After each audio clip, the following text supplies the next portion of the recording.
why the 50s? Mm-hmm. Why the 50s, the golden age of the musical?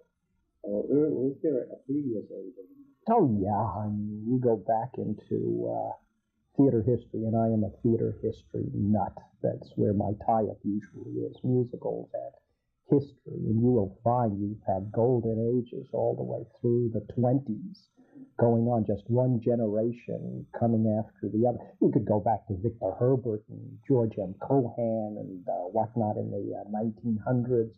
And then you get into Irving Berlin and Jerome Kern, George Gershwin, Vincent Youmans, Cole Porter coming in the 20s, going on the 30s to the 40s, Rodgers and Hart. And you find you're going to be getting Rodgers and Hammerstein going on into the 40s, 50s. So you had golden ages. They were just different types of golden ages with different values.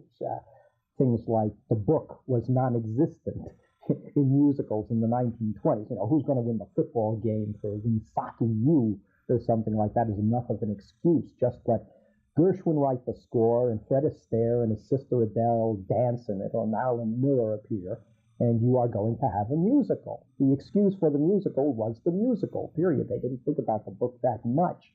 Or else you'd have, say, the review, the Ziegfeld Follies, which has been I've been very interested in these huge monster glamour shows of Ziegfeld and Earl Carroll, George White, etc.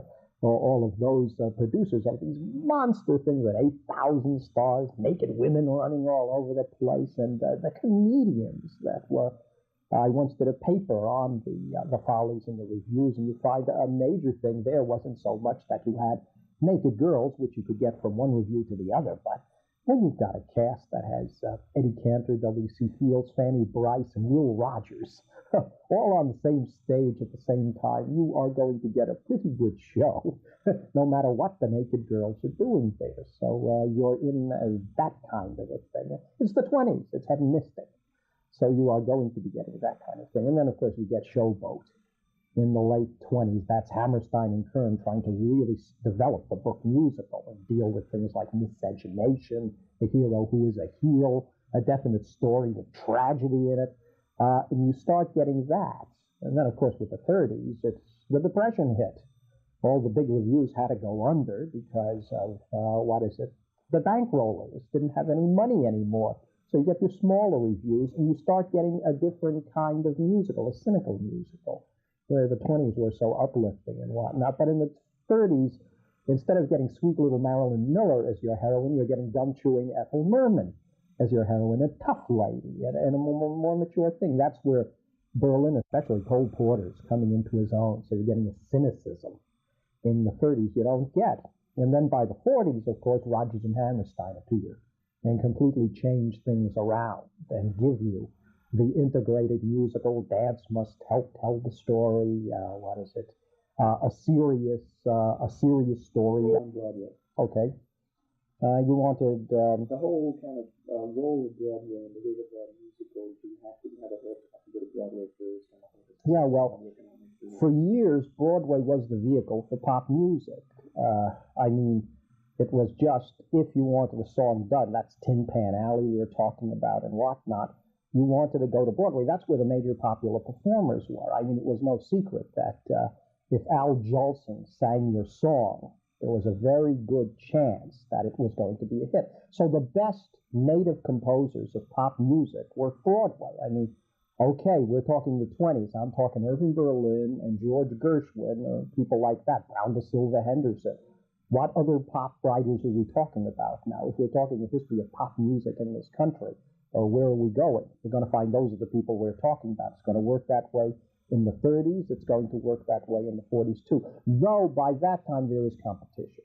Competition from two areas. One, the movies. And you'll find a lot of people who are writing for the movie musicals are the same guys who are writing for Broadway. I mean, when Fred Astaire and Ginger Rogers do their series of films in the 30s, you're going to find that Irving Berlin, George Gershwin, and Jerome Kern are the people who wrote the music for them. The same thing occurs with a couple of the others. Rodgers and Hart go to Hollywood for several years as well. So they go there. But again, with films, they develop their own composers who turn out the hit songs that win Academy Awards and whatnot in the 30s. But even so, Broadway is still a vehicle for a lot of the pop music, and it happens in the 40s too. Rodgers and Hammerstein, followed by Lerner and Lowe. I remember as a kid listening to the radio and hearing songs like On the Street Where You Live, I Could Have Danced All Night, etc., which were pop top 10 tunes coming right out of My Fair Lady. By the 60s, I think there's a change.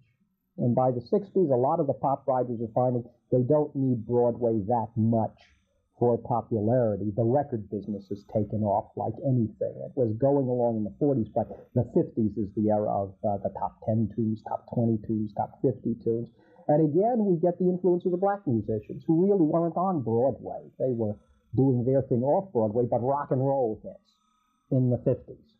And rock and roll is the pop culture music of the period, but it's not the pop culture music on Broadway. Broadway starts becoming conservative.